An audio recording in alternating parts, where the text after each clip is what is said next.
皆さんこんにちは、ウプ主のシュラウドです。皆さんこんにちは、アシスタントのシュラミです。先日 RTX3050 が発売されて動画にもしたんですが、39,800円ではもう買えないとたくさんのコメントをいただきました。まあ初回ロットだけって話だしなかなか厳しいところよね。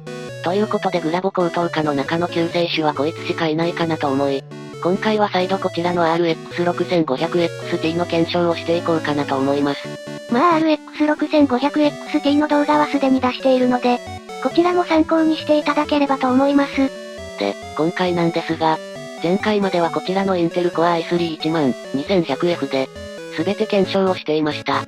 が、こちらも品薄状態ということでいつ再入荷するかわからないので、今回はこちらにご用意したインテル格安第12世代 CPU、ペンティアムゴールド G7400 とセレロン G6900 を使って、6500XT の性能を引き出せるのか見ていきたいと思います。ということで、もしこの動画が参考になったら、ぜひ評価、チャンネル登録よろしくお願いいたします。ということで本編行ってみましょう。それではまずは使用する GPU のご紹介です。こちらは AMD Radeon RX6500XT となります。先日1月21日に発売したばかりの商品で、最安で3万円を切るグラフィックボードとなります。ただそのコストカットのせいか、性能的にかなり微妙な立ち位置にいるグラフィックボードでもあるんですけどね。今すでにグラフィックボードを持ってる人からしたら 6500XT も3050も微妙なところよね。ですね。まあこの辺は正直、どこまでお金を出せるのか。ってとこで性能が決まってしまうと言っても過言ではなさそうですね。まあなので今回の検証は、なるべくお金を使わないでどこまで使えるか、を目標にやっていきたいと思います。では使用する CPU も簡単にご紹介です。こちらはインテル第12世代 CPU の中でも、それぞれ安い部類の CPU となります。簡単にご説明すると、左から、2コア2スレッドで7200円の CPU、2コア4スレッドで1万円の CPU、4コア8スレッドで1万4000円の CPU となります。また一番左の i3 だけは内蔵グラフィックがついていない CPU となりますので、グラフィックボードが必須の CPU となりますのでご注意ください。12世代 CPU もなかなか安いのが出たけど、まだまだマザーボードが高いわよね。そうですね。とりあえず今回の検証ではその中でも安い方のマザーボードを使用していきます。検証パーツはこちら。マザーボードは GB 製の B660M を使用します。こちらはドスパラ1000倍モデルで、チップセット的には中間グレードの B660 というチップセットを使用しています。価格は14,850円。買いの H610 チップセットというのもあるんですが、価格差が1000円から2000円ぐらいなので、12世代で組みたい方は、こっちの方がメモリを4枚させたり等できるので、色々と幅が広がるかなと思います。それでは実際に RX6500XT を取り付けて、どのくらい性能差が出るのか見ていきましょう。シュラララ。シネベンチ R23。まずは各 CPU の性能から見ていきたいと思います。ここから先の検証はすべてこの3分割でのご紹介となります。左からセレロン G6900、ペンティアム G7400、Core i3-12100F という並びになります。やはりコア数の違いで進み方が全然違うわね。ですね。では結果はこちら。マルチは i3-12100F がペンティアムの倍以上のスコアをつけてますね。値段に応じてスコアが上がってる感じがちょうど出たわね。ですね。シングルはセレロンとペンティアムは100も違わないんですが、i3 はやはり強いですね。ではこの結果をもとに、次は実際に RX6500XT を使用してどのくらいゲームの差が出るのか見てみましょう。ファイナルファンタジー14。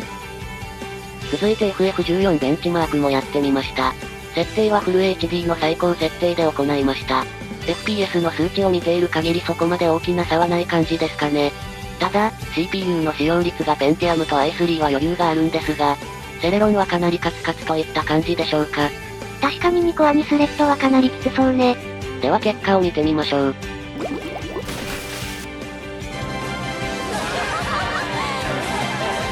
結果はセレロンが10894、ペンティアムが11777、i3 が12454となりました。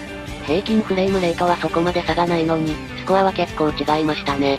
確かに値段差もあるから余計だけど、結構違うもんね。では次行ってみましょう。フォートナイト。続いてはフォートナイトもやってみました。設定はフル HD で描写距離と 3D 解像度マックス、パフォーマンスモードの競技設定でやってみました。同じところからキャプチャーをスタートしたはずなんですが、セレロンだけ動きがなんかおかしいですね。しかも今パラシュートを開いているはずなんですが、なぜか直立してる。CPU 使用率も 100% に張り付いているし、セレロンでフォートナイトは厳しいのかな。ですね、途中カクついたり、止まったりもたまにしてしまいます。今通った屋根のシーンなんかも描写が追いついてないのがよくわかりますね。で、地上に降りたんですが、やはり FPS の差が如実に出てますね。打ち合っているシーンとなるとどれも FPS は落ちたりしますが、フォートナイトで見ると、i3 なら余裕で、ペンティアムならできる、セレロンだと厳しいって感じですかね。この辺はどの程度遊んでみたいかにもよりますが、最低でもペンティアムは必要になりそうですね。では続いてのゲームもやってみましょう。シュラララ。モンスターハンターライズ。続いてはモンスターハンターライズもやってみました。グラフィック設定は中設定で行いました。なんで高設定じゃないの？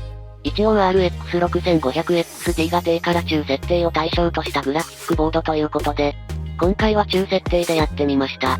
というかセレロンがおそらく高設定ではできなさそうってのもあったので、まあすでに中設定でありますが、セレロンは FPS 平均が60ぐらいしか出ていませんね。まあ 60fps でもできていると見るかどうかね。ただ CPU 使用率は 100% 張り付きなのでかなり厳しいところはあるかと思います。戦闘シーンも見てみましょう。いつものごとく青柱くんに遊んでもらいました。てかあんたモンスターハンターライズ進めてるの？いやこのクエストしかまだやってません。早く進めなさいよ。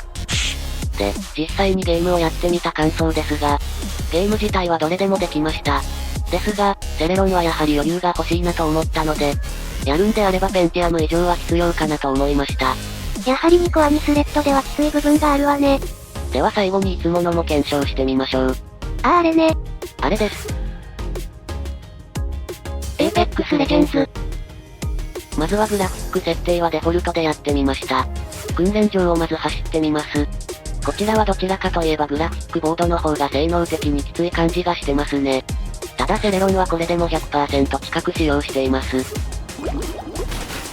爆撃もやってみましょう。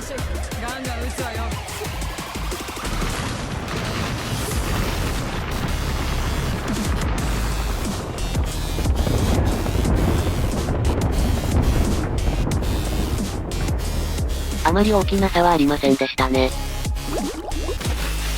続いて競技設定、モデルディテールのみ高にして、残りは最低にしました。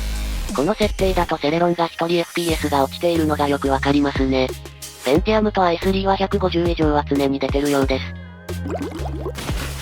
続いてこちらも爆撃シーン。さあみんな、苦痛の始まりよ。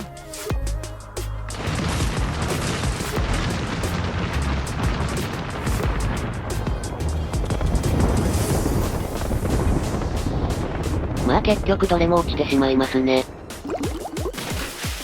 実際に戦闘に出てみました。こちらもやはり i3 だとかなり FPS は出ていますね。さすがに Apex くらいになるとセレロンとペンティアムは厳しそうね。そうですね、どちらも 100% 張り付き状態なのでかなり厳しいですね。実際に戦闘もやってみました。セレロンが確かに低いことは低いんですが、実はプレイ自体はそこまで問題がなかったんですよね。もちろん FPS は出ていないので、60Hz 以上出るモニターだとあまり意味はないんですが、ゲーム自体は 6500XT との組み合わせでできました。CPU あんな張り付いてるのにゲームできるのはすごいわね。もちろんこのラインナップなら i3 が一番快適にはできましたけどね。そしてペンティアムと i3 はやられてしまいました。なんでセレロンだけ、もしかして。まさかの検証中にちゃんぽん取れちゃいました。シュラララ。はい、ということで今回は、RX6500XT とインテル12世代 CPU たちとの組み合わせ検証をしてみました。私のまとめとしてはこちら。セレロンではさすがに色々と厳しかったなという印象で、逆にペンティアムとの組み合わせなら割と色々できるんじゃないかなと思う。i3 は、やっぱり良いものでした。いや i3 雑ね。まあ現状12100F は在庫がないみたいで、買えるのが内蔵グラ付きの12100なので、そこら辺は皆様のお財布とご相談。といった感じになりそうですね。まあこれはあくまで私が検証した結果の感想となりますので、一つの参考程度で見てもらえればと思います。ということで本日はここまで。今回の検証が参考になった方は、ぜひ評価、チャンネル登録よろしくお願いいたします。またこんな検証してほしいというものがあれば、ぜひコメント欄に書いていただければと思います。やれるかどうかはわかりませんが。いややりなさいよ。ということで、ご視聴ありがとうございました。シュラララじゃんけん。じゃんけん。ぽん。またねー。